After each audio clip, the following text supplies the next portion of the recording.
I just want to do this as a commitment to God and my love for Jesus. And I want to thank my mom for showing me, beautifully showing me what it is to truly be a Christian. Yeah.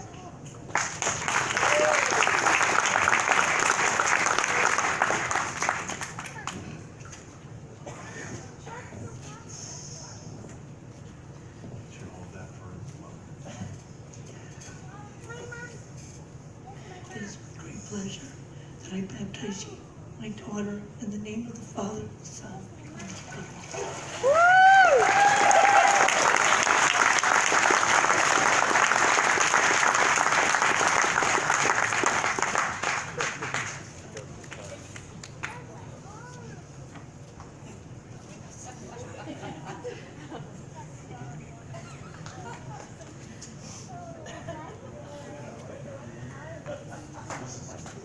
Amen.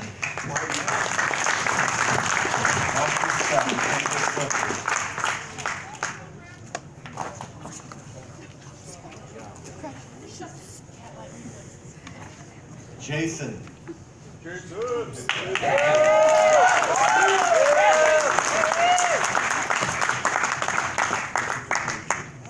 All right, 2 Corinthians 5 says, He died for everyone, so that those who receive his new life will no longer live for themselves. Instead, they will live for Christ, who died and was raised for them. This means that anyone who belongs to Christ has become a new person. The old has gone, a new life has begun, and all of this is a gift from God. So my story, I'm going to go back. I was adopted, and I'm very thankful that I was adopted into a Christian home. As I grew up, it was not easy. It was tough. I went to a lot of church. My dad had a group called Focus Fellowship of Christian Adult Singles. He was a chaplain for the Seattle Police Department and the Seattle Fire Department. My Sundays were 2 hours with Focus, and then off to the church or off to the airport to go to two non-denominational services that my dad would put on for anybody traveling through the airport. We went home, had lunch, took a nap, and then we went to church that night. I had a lot of church. I accepted Christ when I was young. I think I was 5, and I did it dozens of times.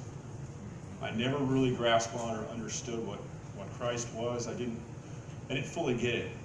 Home kind of became bittersweet.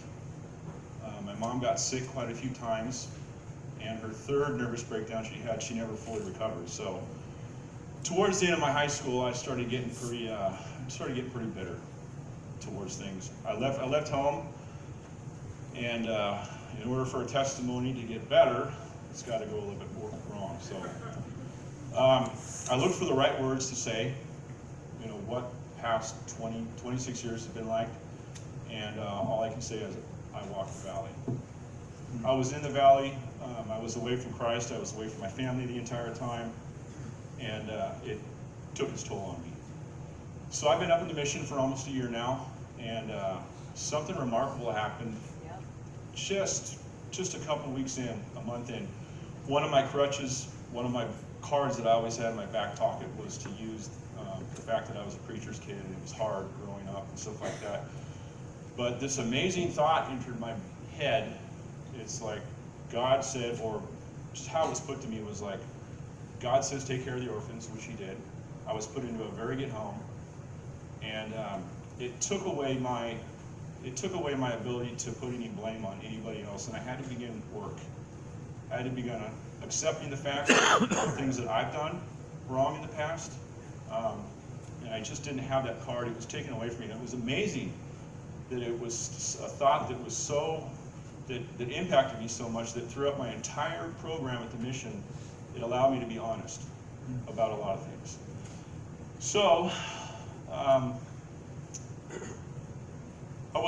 I've been that guy this past year, really hoping that this is it, and I've really come to understand that what if the worst thing that I've ever gone through now is the best thing that I've ever gone through.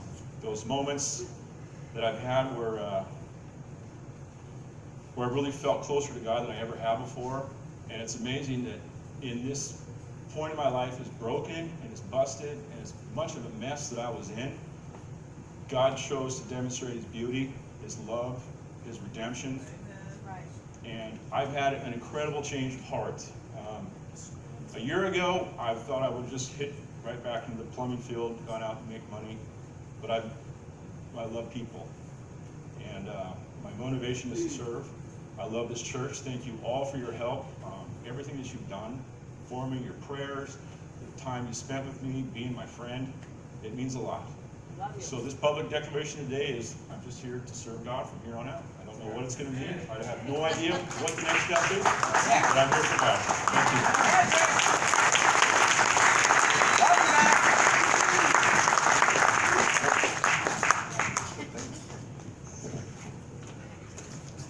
Jason, I've watched your testimony. I have the privilege of working with the New Life program, so I get to see these guys kind of when the light bulb goes off and when it comes back on again, and to see how God just moves in people's lives. And I've watched you, and I'm so thankful for your testimony, sir. And I know God has great things. This is just the first step of many. I baptize you in the name of the Father, the Son, and the Holy Spirit.